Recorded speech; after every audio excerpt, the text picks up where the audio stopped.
going to now turn to Bryce Edwards and matters medical. Bryce, the story around the Waikato Medical Centre has raised a few eyebrows in circles.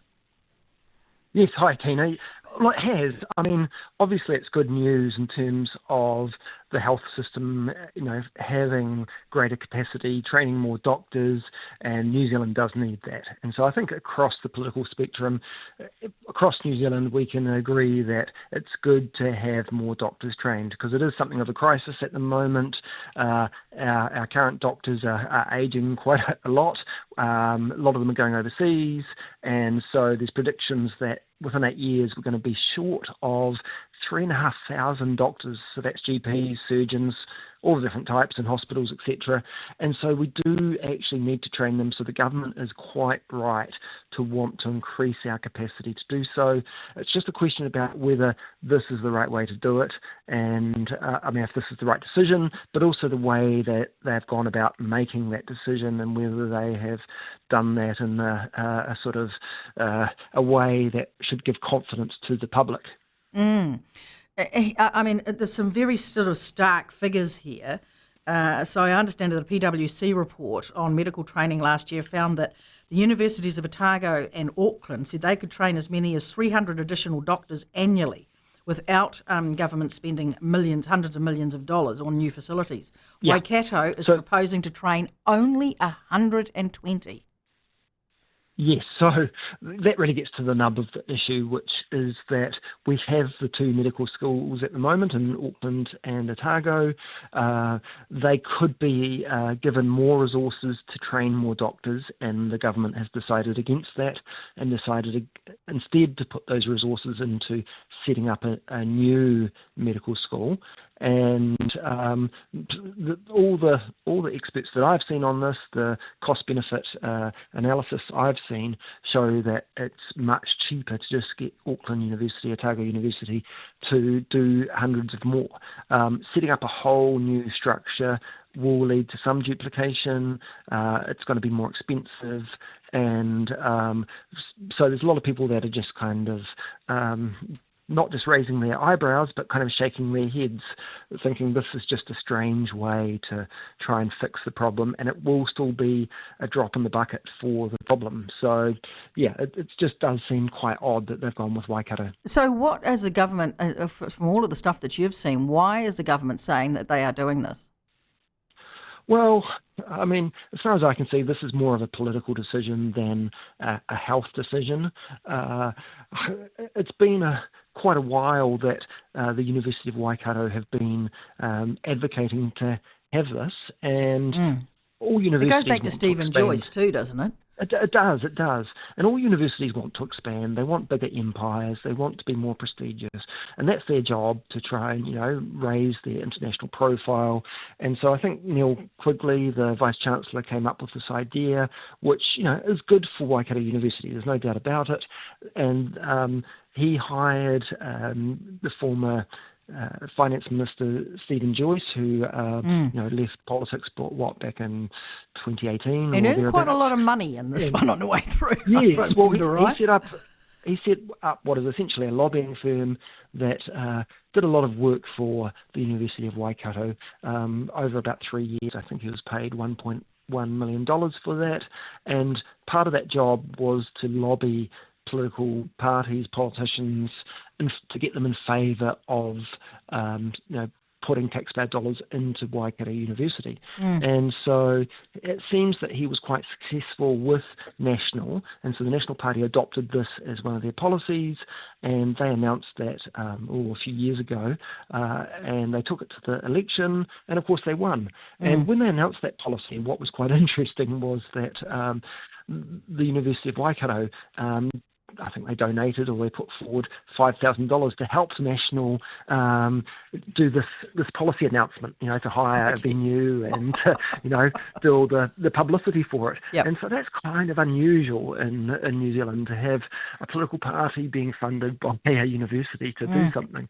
So that being said, I mean, I've seen questions. that. I have been involved with some of that stuff, and I mean, if you're making an announcement for an institution, the institution will normally turn on the sausage rolls and Yes. the cup of Yeah, coffee that's right. and in a centre, and maybe this one was wine and cheese. I don't know, but Yes, yeah. who knows? But it just it does kind of draw attention to whether there was just too much coziness between what is an education institute and a political party in coming up with this decision, especially when there's a lobbyist involved that's from that same political party.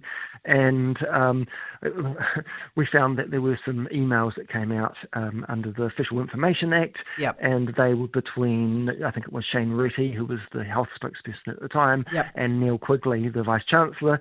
And Quigley essentially said, look, if you decide on this and you implement it, we'll build the university, and this will be a great present for you for your second term in government. I know. I remember that. It looks so bad. Yes. Look, Mr. Quigley's all over the place these days, isn't he? Look, he is. He is.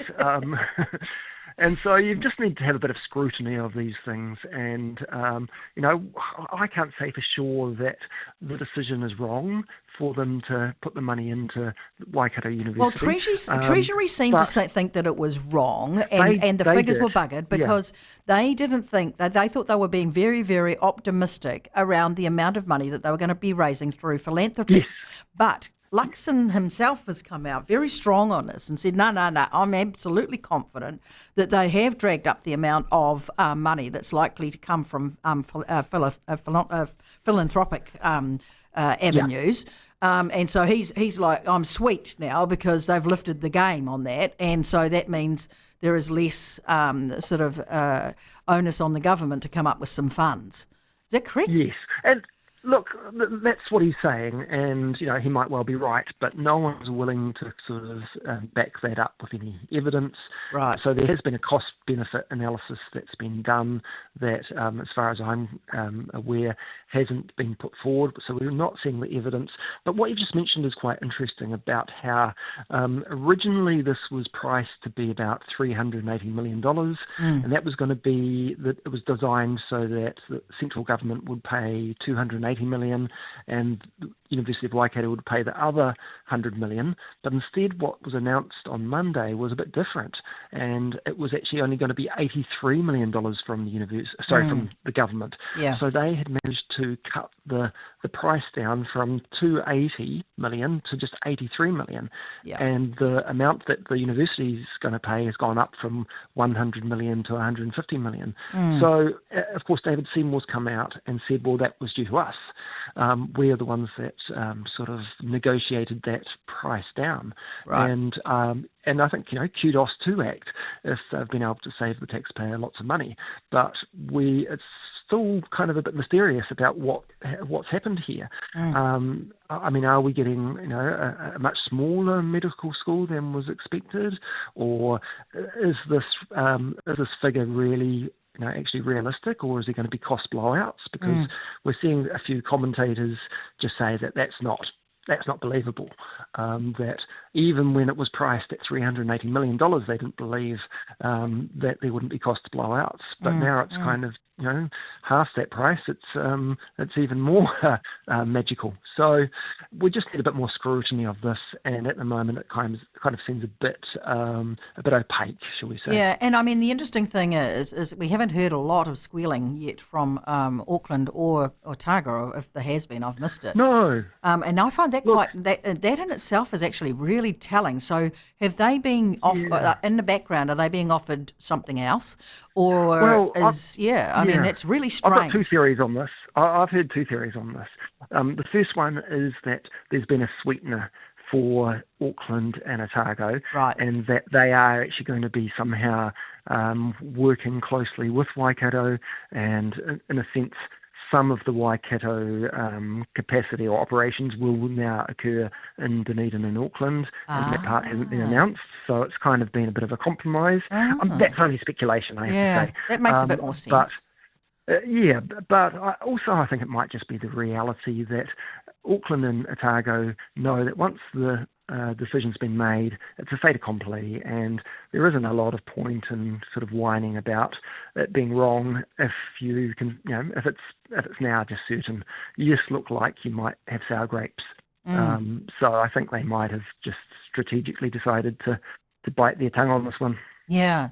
Look, just as a matter of interest, I mean, I subscribe to a few news outlets or some podcasts and stuff like that, or Substacks and Patreons.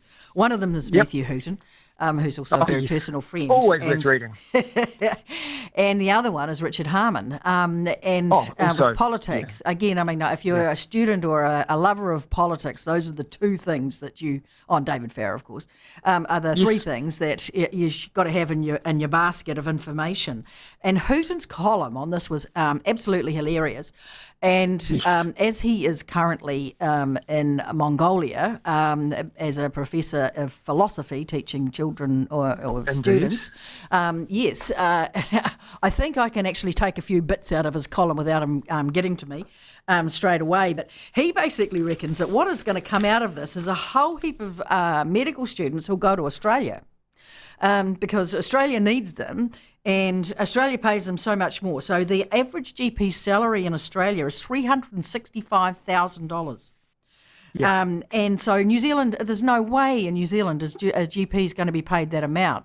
So we're going to have this issue of Waikato University and the taxpayer paying for the funding of all of these doctors who are going to bugger off to the Alice Springs in Australia.